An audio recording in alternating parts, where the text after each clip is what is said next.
Shadow of the Colossus.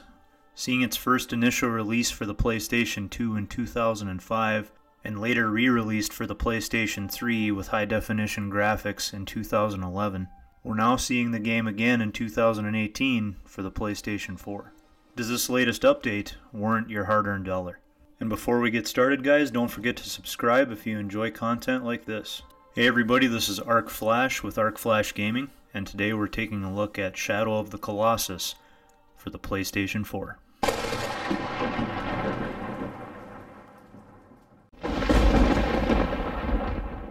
Well, here it is.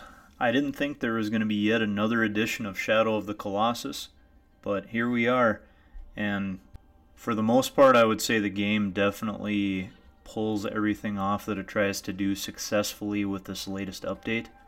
So if you somehow have not managed to play this game yet in all of its different forms over the years, just to give you a quick rundown on the story, you have the main character named Wander, very appropriate as you'll come to find out, on his horse Agro, and he's carrying a mysterious woman with him, and it's never really explained to you whether this woman is his wife, his girlfriend, his sister. And in the initial cutscene you're seeing Wander going through the forest, the mountains, all these places, and he eventually ends up in a giant castle. And it's in this castle that you see the girl's unfortunate fate and why Wander brought her there, because the forbidden land that Wander travels to is rumored to be able to resurrect the souls of the dead. Immediately after arriving, Wander talks to a disembodied voice known only as Dorman. Dorman, realizing that Wander carries what's known as the ancient sword with him and that he's only mortal, tells Wander that there may be a way to resurrect his fallen friend. He can do this by destroying giant idols at the castle, but the idols cannot be destroyed by mere mortals' hands. So instead, he needs to destroy colossi, which are the incarnations of these idols, and through destroying them, he'll destroy the idols. However, they also tell him that by doing so, he may have to pay a hefty price. Wander, not caring for the consequences, begins his quest to destroy all of the colossi and bring his friend back. Anyone who's played Shadow of Colossus in the past is definitely going to notice a very large upgrade in the graphics of this game compared to the older versions, especially if you're playing on the PS4 Pro. With the PS4 Pro, you do have the ability to change the graphical settings from performance to cinematic mode, performance mode giving you the higher frame rate, cinematic mode giving you the higher resolution, and if you have a 4K TV, you can do the HDR. Myself personally, I decided to play in performance mode because I did like that 60 frames per second. If you cut it down to the cinematic mode, it'll go down to 30 frames per second at the higher resolution, 4K, so it just depends on kind of what you want there. But even if you do have a standard PS4, it is going to give you good resolution at a solid 30 FPS most of the time, so you are still getting a pretty good upgrade even with the regular PS4. I would say the controls at first definitely take some getting used to, and I think that anyone that's played Zelda Breath of the Wild before they played this game will feel some familiarity here for sure. I think that the designers of Breath of the Wild did take some cues from this game. After you start playing as Wander for a little while, you'll see why.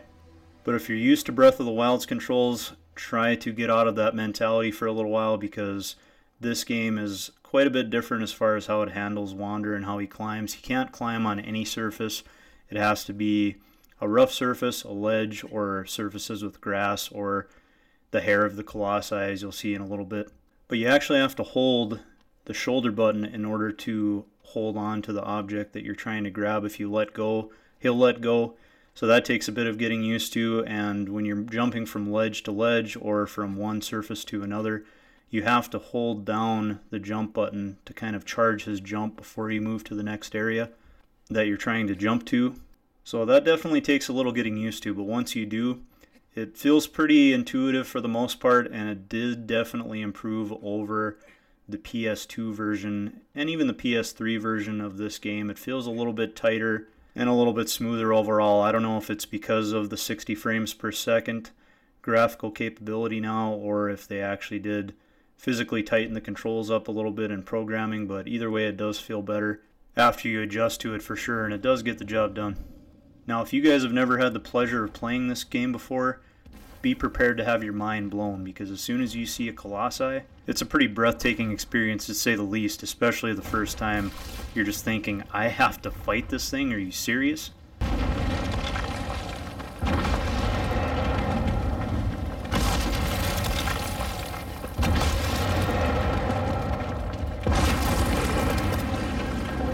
You're ignoring me, huh? Well, this ought to get your attention, big guy. By the power of Grayskull!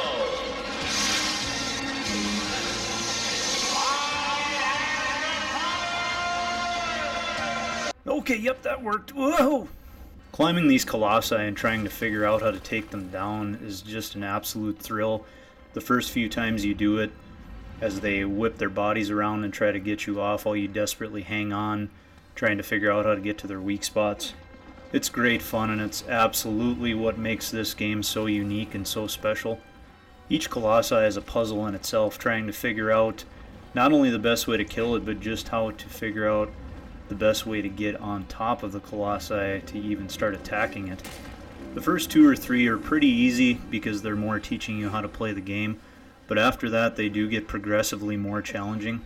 One of my favorite ones is the flying colossi. It's not too far in the game, so it's not too big of a spoiler if you haven't played it yet, but I want to talk about it because it's definitely one of my favorite battles. At first you get very complacent because you're just trying to get its attention with your bow and arrow, and all it does is fly around and observe you, which is a lot of the main theme of this game. You'll notice that a lot of these colossi don't even bother attacking you at first until you provoke them. Very few of them start attacking you right out of the gate, so that kind of gives you a good idea of who the aggressor is in most of these situations, and makes you question what your motives truly are as you fight your way through all of these colossi. To me, this battle is the epitome of what makes this game so great. Colossi is flying back and forth, even going completely upside down at times, and Wander with his freakish gorilla grip strength is somehow able to hold on. And as he flies around this area at extremely high speeds, you have to figure out where his weak points are and how to get to them. And if you go flying off, it's hard to even really care because this fight is so fun. I didn't mind at all trying to get back on top of the bird after he kicked me off the first time. Oh yeah, here we go, eat some of this!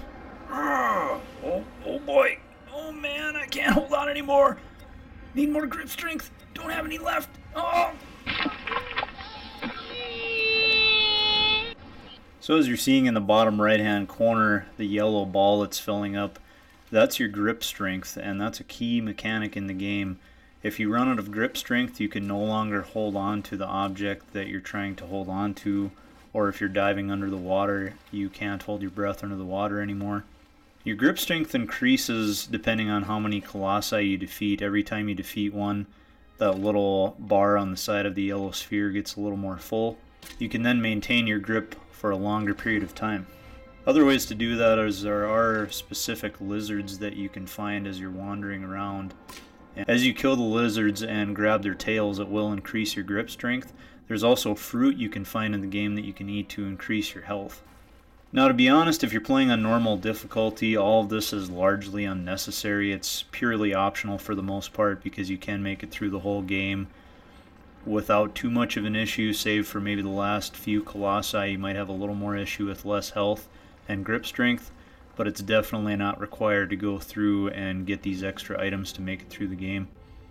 One interesting aspect of the game too that I won't get into too much detail about to avoid spoilers is that once you defeat a colossi, you'll notice dark waves of energy coming out of the colossi, and then they go into Wander. And later on that comes into play more and more as the story progresses. You'll see Wander continuously absorbing this dark energy, and it slowly even starts to change his appearance. He starts to look different, is all I'll say. And that plays into the surprise ending that at the time that I played the game I didn't really see coming, because Wander enters as the presumed hero. He comes in, you're thinking that he's doing this all for a just cause, and these colossi are evil creatures. And things eventually turn out much differently than you expect them to by the end of the game. Another thing that's really enjoyable about this experience has got to be the musical score. While there isn't a ton of music, everything that's there is great. From the upbeat orchestral music that happens when you finally figure out how to get onto a colossi, to the sad music that accompanies you defeating one and wondering if you're doing the right thing.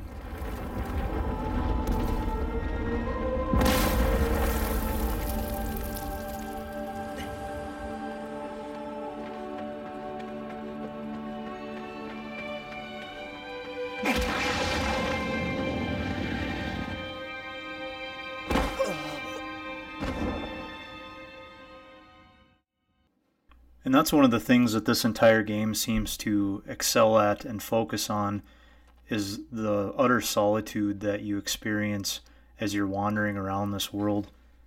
Everything from the musical track to the voice acting to just wandering around the environment, everything feels really lonely and isolated, and they really hit the proper note with that, because Wander is on a lone quest to try to save his friend. And you're never quite sure if you're doing the right thing or not the whole game. That's a lot of where this story and game focuses on. So they really hit the right tone. And as you're seeing here, that's a lot of the experience of this game. There are no other enemies, only the colossi. And while some might say that it's just a barren landscape and there's not a lot to do besides fight the colossi, I feel like that's kind of the point of this game. You're supposed to take in the atmosphere, take in the experience, and feel the isolation that Wander's feeling as he's on his lonely quest to revive his friend. And when you play this game, try to approach it with that mentality that you're going to be wandering the plains by yourself. You're not going to be getting 1,000 hit combos and fighting tons of enemies at once. It's about the journey as much as it is the destination in this game. And I feel like I got the most enjoyment out of this experience when I chose to approach it in that way. And hey, if you get bored, there's always horse tricks.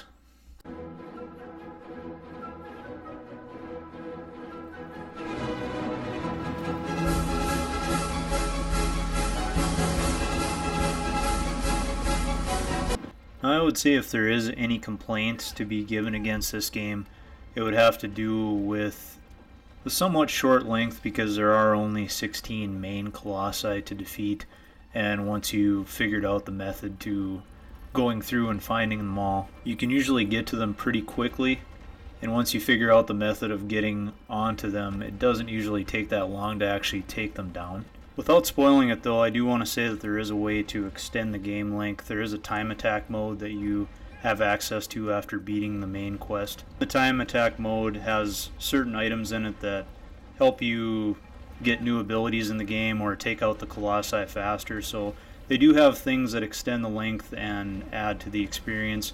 You do have the ability to do a new game plus as well, and unlike the original games, you can take your powered up Wander from any difficulty and move him into a harder difficulty if you choose to do that, which is nice, and I felt like it added to the game's replay value for sure. One thing I do wish is that you would find some of these items while you were playing the game.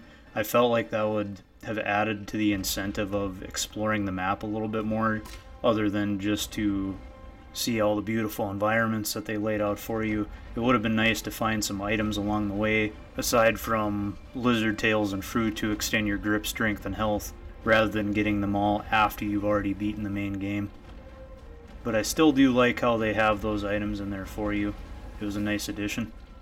But the fact that the game originally came out in 2005, some people may think that the mechanics are a little aged and they're not up to the standards of modern games that we have today. And granted, there are a lot of aspects with some of the older gameplay elements and the controls that maybe could have used a little more refining. But I think the team at Blue Point Games wanted to keep this as close to the original experience as possible.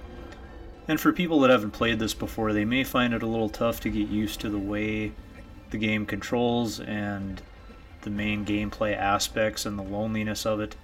And overall, I feel like the game probably doesn't have the same magic that it once had on the PlayStation 2. At the time that this came out in 2005, which is already 13 years ago, that's crazy. To have a game of this scope, this magnitude on the PlayStation 2 was really a remarkable achievement by the team, the original team that made Shadow of the Colossus. And so people today may not find it as impressive because there's just been so many new experiences that have built on the formula that this game built the foundation for in adventure and action. Zelda Breath of the Wild being one of the big examples that I can think of right off the bat. Not that Zelda didn't have its own legacy before this, but I feel like there were a lot of ideas in Shadow of the Colossus that Breath of the Wild did kind of borrow from a little bit and make a tribute to and expand upon. And if you were one of those that played the original when it first came out, and even the upgraded remaster in 2011, those games' graphics had something to them, just that graininess, that dirtiness that I felt like added to the game's charm. And this game, some people having played the older ones might find it a little bit too clean, if that makes any sense. And the cleanliness and the smoothness of all the graphics, while absolutely fantastic, I enjoy that too. I felt like a lot of the game's personality did come from the way these graphics on the PlayStation 2 and even the PlayStation 3 looked at that time. So you can take that for what it's worth, but I still feel like the game is definitely worth your time, especially if you never did play the old ones.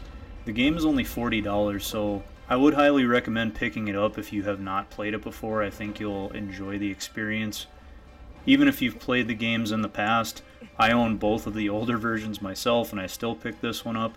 I don't regret my decision. I could see people that do own previous versions not necessarily feeling like they need to pick it up, especially if they own the high-def remake of the PlayStation 3 version. So you could wait a little while until you pick it up, maybe if it's on sale for $20 or $30. I'm guessing it probably isn't going to take long before that happens. But I still recommend you pick this game up at some point just for the upgraded graphics, the tighter controls, and just to remind you why you fell in love with this game or other games in the series such as Eco or The Last Guardian. But what did you guys think of this version of the game compared to the others, to those who have played it before? Let me know down below. I'd like to know what your thoughts are on the PS4 version versus the PS2 and 3 version. Who knows, maybe we'll get a PS5 version when that comes out in a few years. Again, don't forget to subscribe if you enjoy my videos. I love to do reviews, and I do lots of other stuff on my channel. Check it out if you like it. I'll leave links to my other reviews in the description for you and some title cards above. Thank you for your support as always. This is Arc Flash. I will see you on the next video, guys. Take care. Oh, cool. Found an item. Oh, I've been looking all over for these coins. They take forever to find. Let's get this guy. And... what? Wait, what? Oh, you buggy piece of shit!